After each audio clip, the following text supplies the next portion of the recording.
What's your name? My name is David Kelso. And Ava Castro. How old are you, David? 9. How old are you, Ava? I'm 3. 3. Ava, what happened to your face? I fell on my bike. You fell off your bike? Yes. Oh no, you okay? Yes. Okay, good. So what grade are you in? 3rd, You in 3rd grade? You like school? kind of. Okay. What's your favorite subject? Math. Math? What you like about math? I like about math is that you can solve equations, you can count with your fingers, and you can show your work. Okay, that's cool. What about you, Ava? What's your favorite thing to do at school? Play and read a book. Play and read a book. Yes, that's very nice. David, is there anything you do outside of school? I play the piano, violin, and sometimes. No. You play any sports? Yes, I play baseball. Oh, what position? I don't know yet. You don't know yet. But well, last season you played Shortstop. Shortstop. Ava, why you keep shaking your head no whenever David says something? I don't know. Ava, what's your favorite thing to do? Play outside and ride my bike. I fell. Then I get up. Then I read a book. Okay. Oh, David, be careful now. Okay. David, which parent is the fun parent, mommy or daddy? Me. But you gotta pick one. Ava, which one's the fun parent? Who, mommy or daddy? Daddy. What? David, I think Daddy. choose wisely. I Which one's the fun parent, mommy or daddy? Mommy. What? I Mommy. cannot believe Daddy. this. 2 for 2. Really? Me. I know. Okay. Well, let me ask you this. Which one is Mama, the... I know. Mama, Okay. I know. You know, okay, go ahead, tell me. Elephant said, Yes, okay. Which parent disciplines more? Is it mommy or Daddy. daddy? Daddy. Okay, I'll take that. What? What's your favorite thing to do with daddy? To play. I know. Sometimes. Hold on, Ava, hold on. Sometimes I play checkers with him. Mama, I know. What's your favorite thing to do with daddy, Ava? Play with Daddy and watch with Daddy with the tablet. I know we like to hide from daddy in the Oh morning. yeah. Yeah, we be trying to scare us when we trying to hide under the blanket when he gets home. Yeah? No. No! I play with Daddy. Then I read a book with Daddy. Then I watch a tablet with Daddy. Hold on now. First of all, do you read a book with mommy? Yes. Okay now. Do we play on the tablet together? Yes. Okay. Do we play outside together? Yes. Okay. Let me see. David, how many brothers do you have? 2. And how many sisters? 2. Oh, look at you. You 2 for 2. 2 for 2. Me too. I'm 2. Yeah, No, 3. you won. No, you won for 3. No, I don't. What's your favorite vacation spot?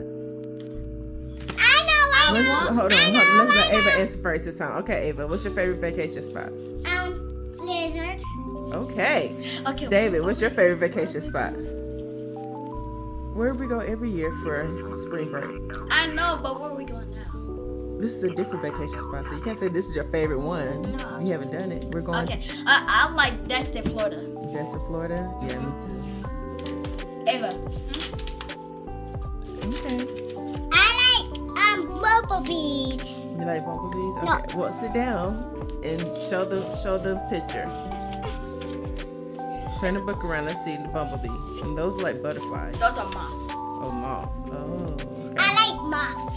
Okay. All right. Well, thank you for doing this interview with me. You're welcome. Hopefully, mommy gets an A. Say yay! A. Yay! Yeah.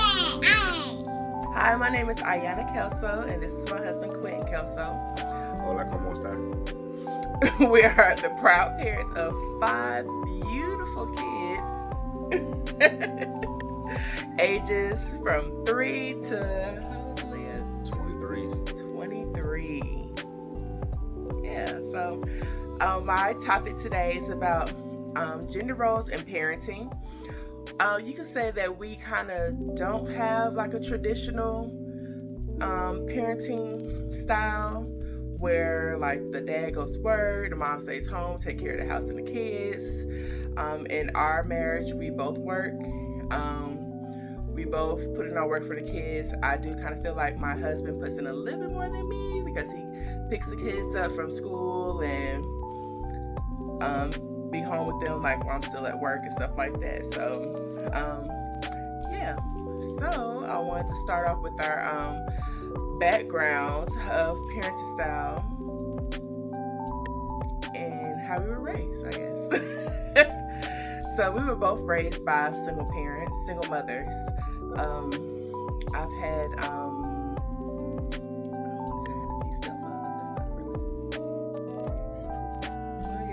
I was raised with a couple of stepfathers, just 2. And my father, every other week, like clockwork, he picked me up, took me to his house, and every other Sunday, brings me back home, start school again, or whatever.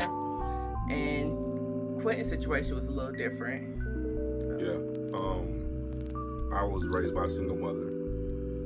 My biological father wasn't involved at all.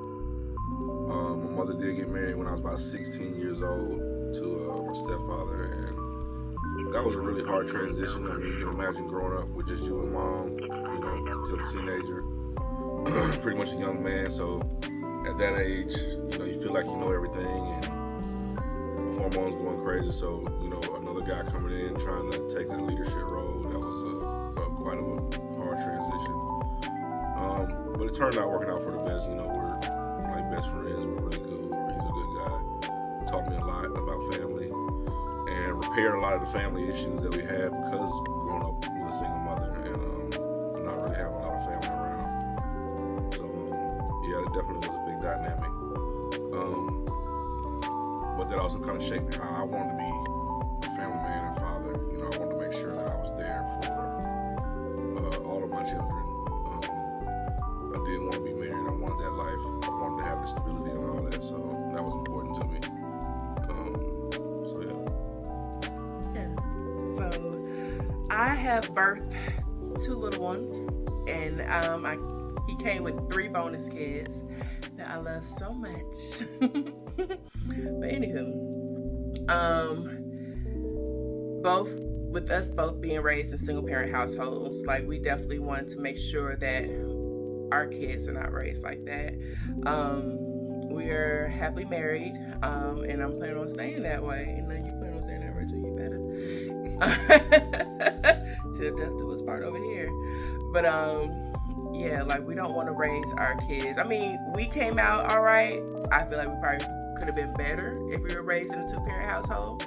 But we came out. That's a big thing. That's a big debate, especially I think within the black community. I'm sure it's with everybody, but how being raised by a single mother or even a single father, as opposed to having the 2-parent household, and I don't think that it just comes down to raising good people and bad people. I think what it does is it takes away a lot of opportunities for your children.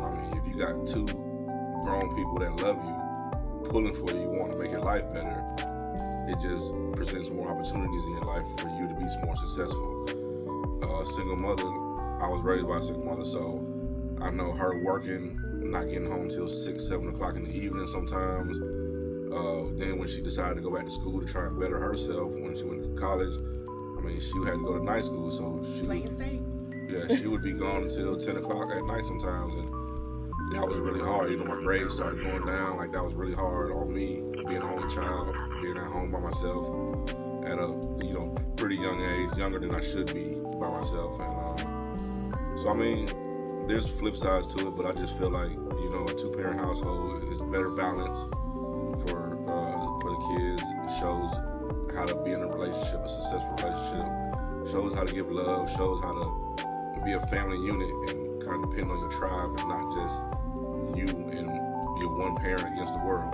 So that's why I feel like two-parent households are really, and it's really needed nowadays, especially in our culture. I mean, you know, it's, I don't know. I mean, it's just really something that I feel like it's the last few generations where the single parenthood was prevalent. We're seeing what it's causing now, you know, as generations go by, and now I feel like that needs to be kind of changed, and we need to change the narrative behind it and really push for relationships, really push for marriages in the Black community, and really push for strong families, you know, strong tribes, and that's what we need to kind of get our kids back on track and make sure that we're, you know, giving them the best opportunities to be successful in life.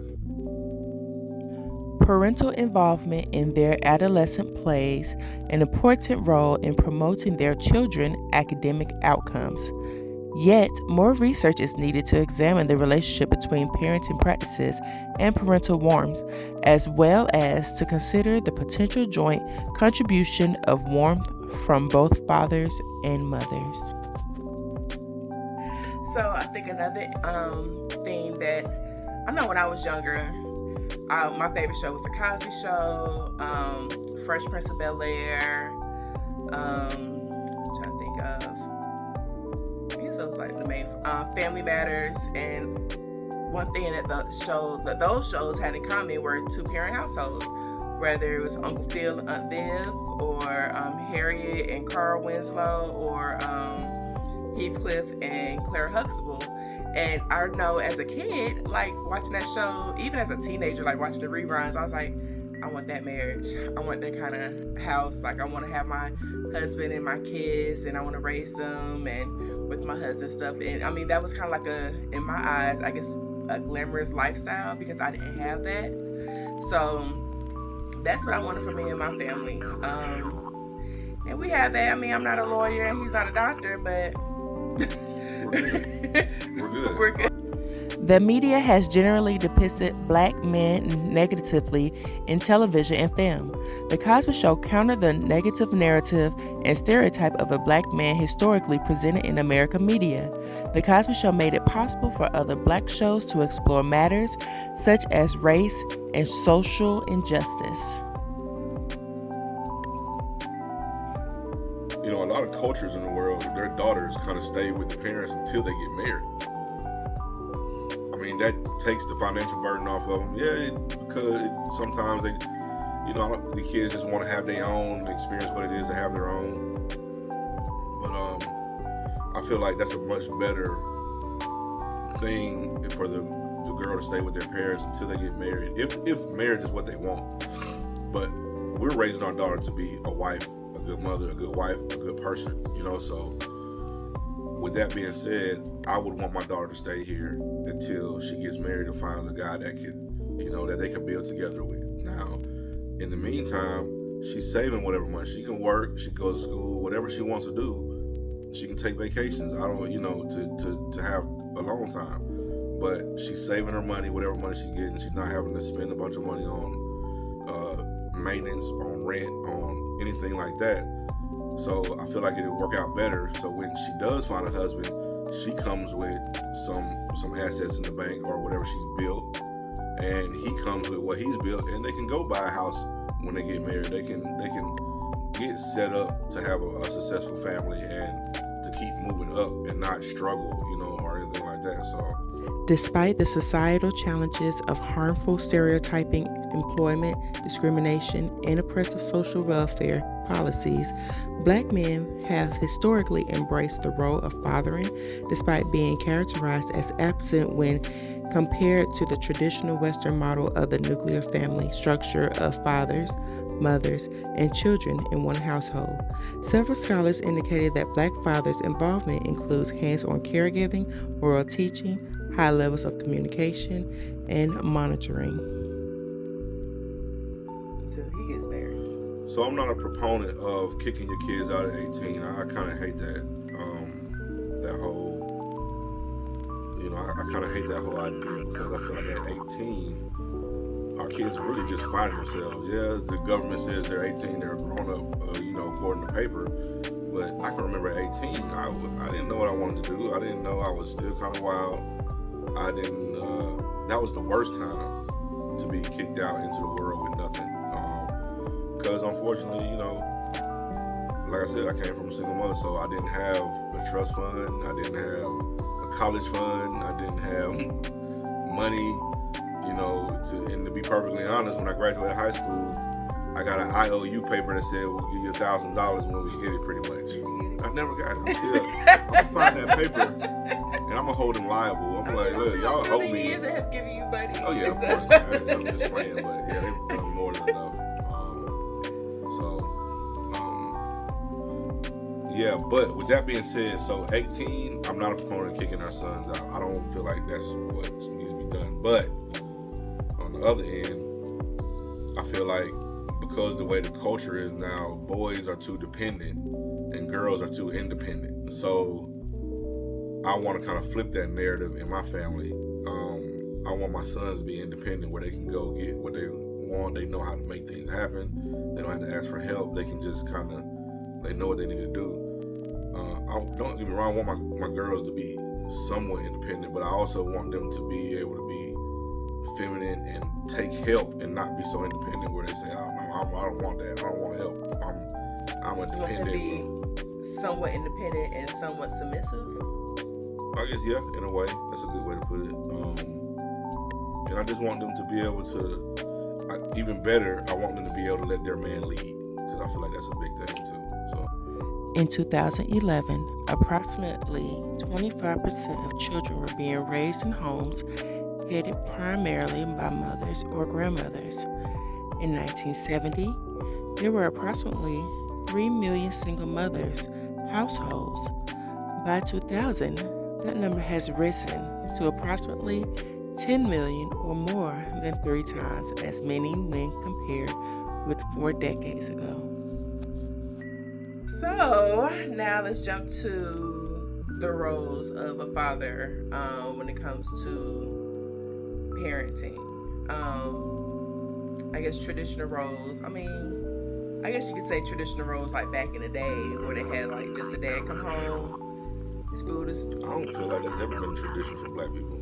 Okay. I feel like that's a white family construct that they try to say, look, now this is the perfect family. No. What y'all are doing is fucked up. No, I feel like that was a traditional role for black people too. Even if the mother was working or not. I know there's been cases where like the mom work and it's like, okay, I gotta get home so I can cook for my family and make sure there's a hot plate for my husband when he gets home. I've seen that. So I do think, because I think it's a. But that was the exception, not the rule. So what's the rule? Because most of the time, you just go through generations. Even black women have always worked. They have, even when they were not paid to do so. It was in slavery time. After that, they were put into the nanny situation, so they would work all day taking care of white people's kids. Came from 2-parent household, but for some reason the white woman couldn't raise her own kid. But that caused problems with the black family because the mother was gone all day. Taking care of somebody else. Her kid, doesn't get that attention. And the father was out doing some kind of fucking back-breaking labor work. So I don't feel like there's ever been a tradition for black people. To me, it was just kind of used by the other side to say, look, this is why y'all's family is dysfunctional. Y'all need to be more like this, and this is what works. But when you break it down, it didn't even really work for them either. So tradition, you build your own tradition. I don't feel like we have really a tradition. I feel like the main tradition that we need to be building is having 2 parents there and active, and whatever needs to be done, you do it. You know what I mean? I purposely took an overnight job, a 3rd shift job, because my wife has she's a successful entrepreneur of many years, and she has a good brand, and I saw the potential in that, and I want to build that. So I took a night job, so that I'm able to make sure the kids are good and picked up, and she doesn't have to sacrifice what she's doing in her business. So and we work together. You know, on days that she's slow, she goes picks the kids up and stuff like that, and it works for us. You know, like I said, our kids are happy, healthy, and that is the outcome of the test to know if your life is going in a good direction. You know, to me, you look at your kids, look at the people around you, if they're happy, if everything's good, then you know that you're on the right path and you're doing the right thing. Whatever it may be is working for y'all. The ideology of intensive mothering corresponds to a contemporary model of good mothering that expects from mothers to unconditionally invest all their time, physical and emotional energy, money, emotional support, and love in their children's upbringing. In this general model of parenting, mothers are expected to follow undetainable parenting standards derived from traditional norms about motherhood. And so I do appreciate how you, not only if I'm still at work or whatever, get the kids, if I'm working too late, we try to let each other know. So like, okay, Queen, well, you're in charge of dinner tonight. I feel like we can better communicate that a little bit better. Maybe set up a dinner like, okay, because you asked me before I'm leaving, are you working late? And my eyes are working late is like maybe 7 p.m. or later. Is it a different time for you?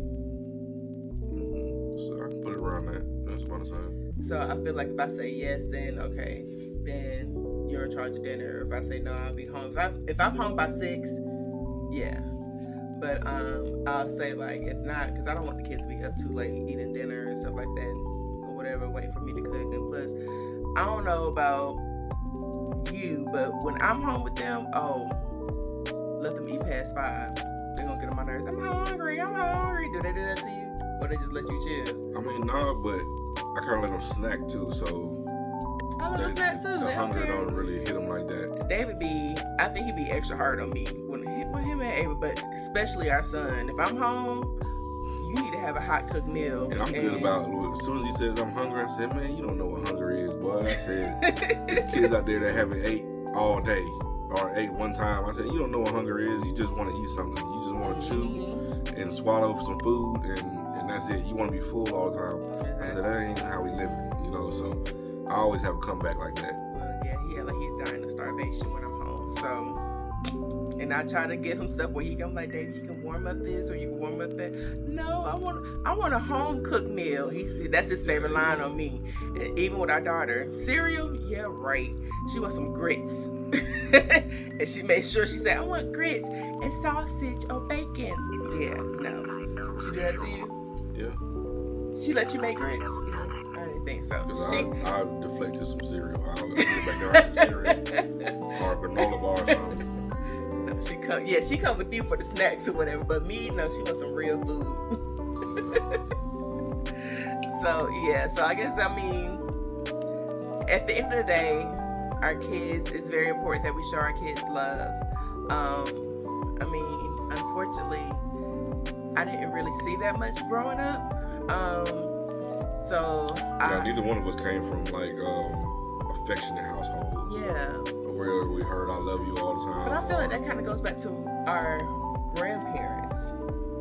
Because we do that, and it got nothing to do with our grandparents. That's true. Because I mean, I shower my kids with kisses and hugs and cuddles and all that stuff, and I didn't get that. I mean, and I don't blame my mom for not doing that or whatever. She's not a very affectionate person, but I'm always to the point where my kids are like, Mommy, stop. But I try to get all my kisses in and hugs and lovings in before, because I know they're going to become a teenager one day and they're not going to want to hold my hand and want me to hug them or kiss them or whatever. So I try to make sure I get all my kisses in so I won't be hurt too bad when they push me away. Yeah, that's important. Especially kids for need boys. that. Well, yeah, definitely for kids, period. Yeah, for kids, period. But it's both across both genders, and it's just important, I think, for their growth, for their mental stimulation. So that's why it's super important. Because, like I said, I didn't get that. She didn't get that. We knew our parents loved us. Don't get us wrong. I knew my mom loved me. She knew her mom loved her dad, definitely. But it just wasn't shown a whole lot. And parents are human. As we got older and realized a lot of things, we see how life affects. And And sometimes, you know, we carry our own baggage and our own demons, and people deal with it their own way. And I think it kind of goes from child to child too. You know, it's different. So, like, some kids are more affectionate, and some kids reciprocate it more. So you feel like you give them a little more affection than other ones. Some don't receive it as much, but we still give it to all of them the same. Is whether they receive it. And then, you know, with us having older kids, of course, as they get older, they want less and less of that. But it still is just as important. My 16-year-old son, my 18-year-old son, I still kiss him. I still give him a hug. And I still tell him I love him every time I talk to him. And it's just, you know, that's just, to me, reaffirming, you know, that real love, and that I'm always going to be there no matter what. So I think that's very important as a father to show that their kids and a mother for real. Because I mean, it's like second nature to a woman, and I don't feel like it's second nature to a man to show that to their kids. Do you agree? yeah, I mean, yeah, it definitely is something that we got to work on, and, you know, and make sure that we offer that love and affection to our kids. I think especially with boys, we try to say, oh, we got to make them tough, and Right. this and this and that. And you don't want to make them too soft Too by showing soft, too much yeah, love and so- stuff, and I don't believe that. Yeah, so they need the affection. You know, they need the affection. I do think it's very important, but I believe that's our time. I appreciate you. I really enjoyed this conversation. Even This though we one, got way off topic and just ran it on, I think it came out pretty good. I think it came out pretty good. I mean, we went out, then we went back in, or Yeah. whatever. So, yeah. But thank you for joining us, the Kelsos. Peace. Bye. From an African-centered perspective, the family is of the utmost importance. Family is the nucleus for all else that matters. The Black family has been under assault since before 1619 a little bit, but definitely since chattel slavery, American chattel slavery. Even the policies that are in place now still work to separate the Black family.